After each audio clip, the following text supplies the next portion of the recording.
Estoy con el doctor Carlos Kessmann, economista, amigo de la casa, como decimos nosotros, porque siempre viene a conversar y uno le pregunta inmediatamente, bueno, ¿cómo estamos? ¿A dónde vamos desde el punto de vista de la economía? Y él no es un gurú que tenga la bola de cristal, así que no le voy a hacer esa pregunta y me comprometo, Tito, en no hacértela, ni a dónde vamos a ir, ni cuándo se produce la salida de la crisis o la recesión, como dijo el ministro Duhovne.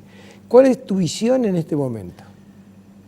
Bueno, a mí me parece que para que la sociedad tenga alguna orientación, junto con todas las otras opiniones existentes, tenemos que tener en cuenta que más en momentos críticos, el plazo de análisis que se tome es clave. Y desde mi punto de vista, hay tres plazos muy claros.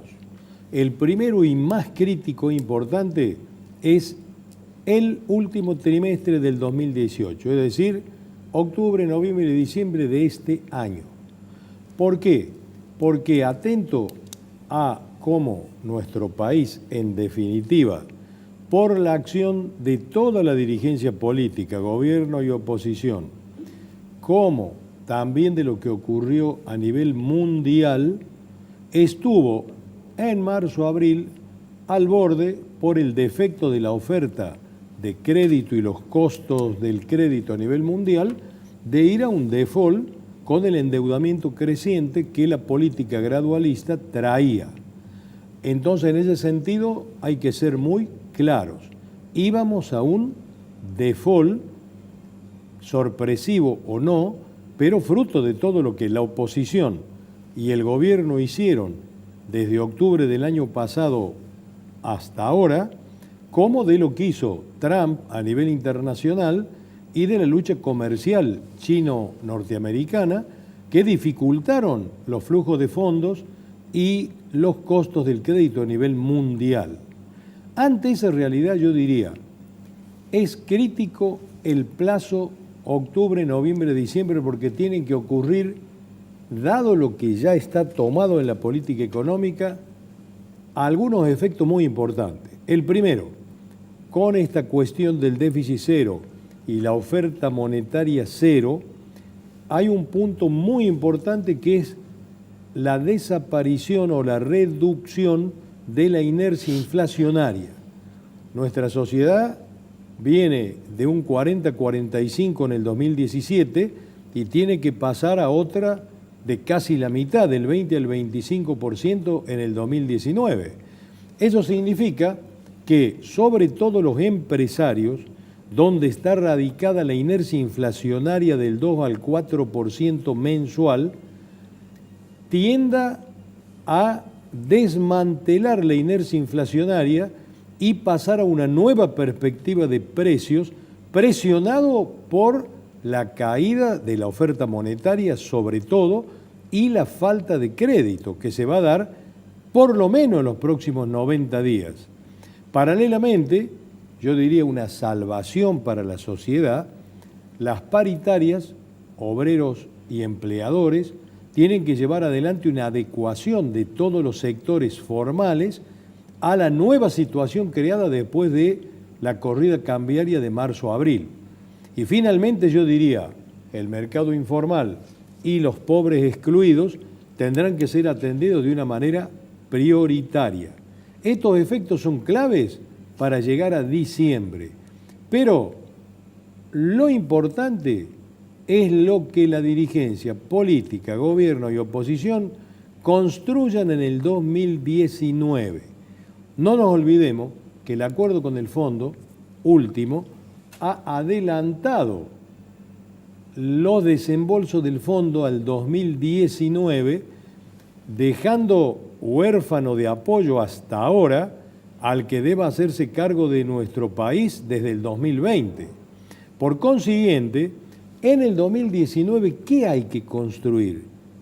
4 grandes pilares que den confianza a nivel internacional. Primero, toda la dirigencia tiene que demostrar que es capaz de establecer reglas de juego estables en lo monetario, fiscal, cambiario e inflacionario, tratando de generar confianza no solo interna, sino también internacional.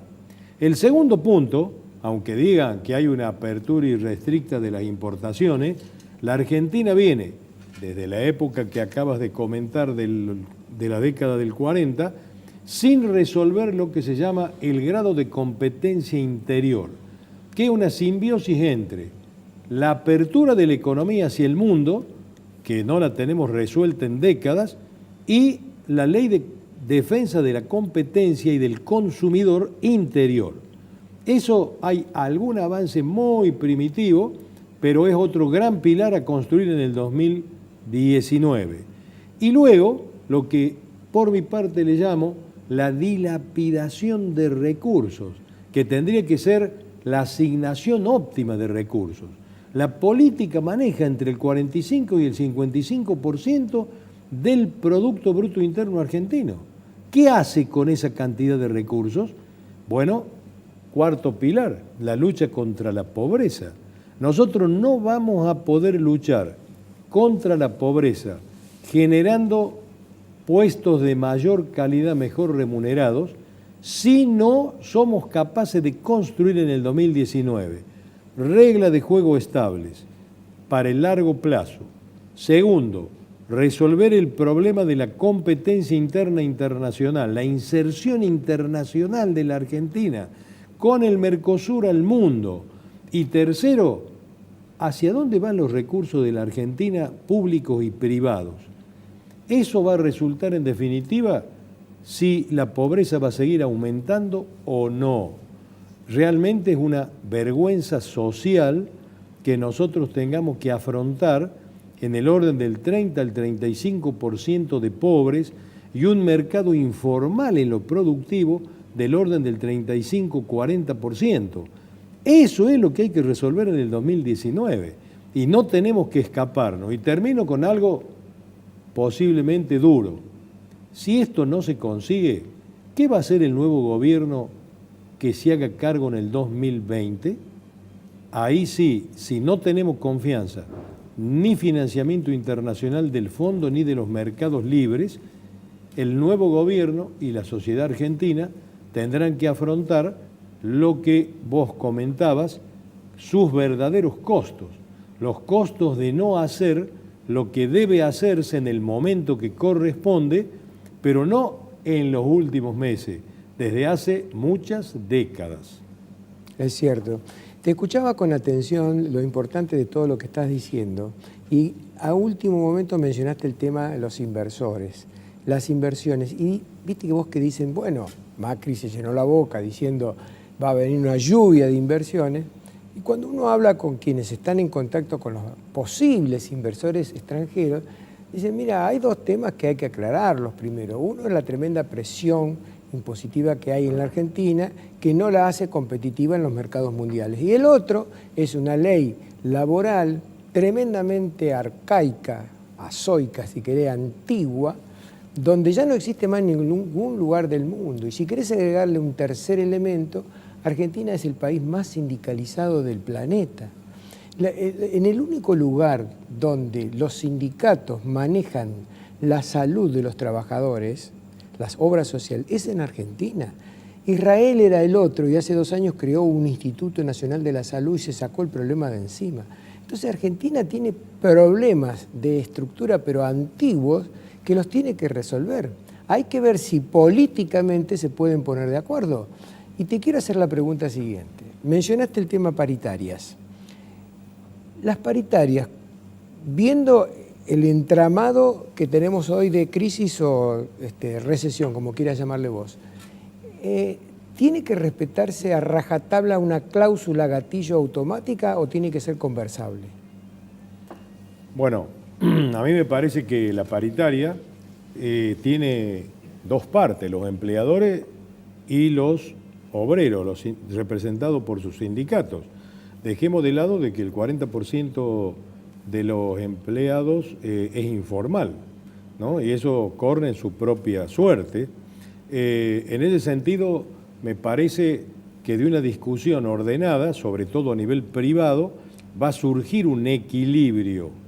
Pero yo diría que eso, por el momento es una cuestión de corto plazo, sobre todo la cuestión asalariada, trabajadora, tiene que comprender junto con el resto de la sociedad el primer punto que planteabas, es decir, ¿por qué los inversores no vienen en la medida que necesitamos?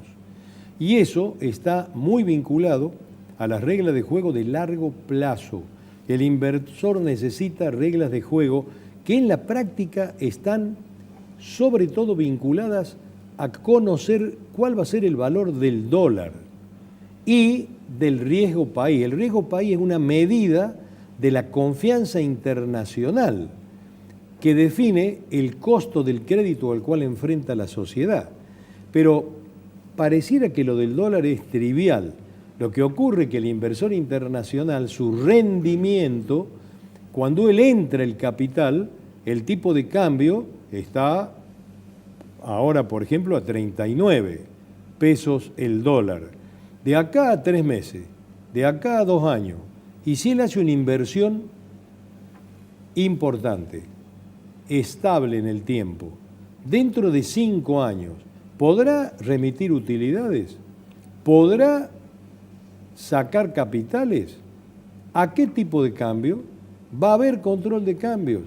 Bueno, ¿podrá despedir gente? Bueno, yo diría que a su vez en el mercado de trabajo podríamos decir que el mundo es como viene. Es decir, lo que ocurre, si no lo queremos ver por el lado de la reforma laboral, digamos que la globalización lleva, utilizando el conocimiento de los del marketing y de la administración, a que el tiempo de vida de los productos se reduce. Luego, todo el cálculo de costos y de recuperación del capital se acorta. Por consiguiente, las componentes importantes del costo, como sería la mano de obra, tienen que ir a una nueva formulación. No necesariamente nosotros debemos ir a una precarización. Pero muy bien decías por tu parte, ya desde los 90 o hace décadas que venimos discutiendo qué hacemos con el mercado de trabajo. Entonces, este va a ser un capítulo importante en el 2019. Nos ponen la música para echarnos. Gracias, Carlos. Un gusto tenerte acá.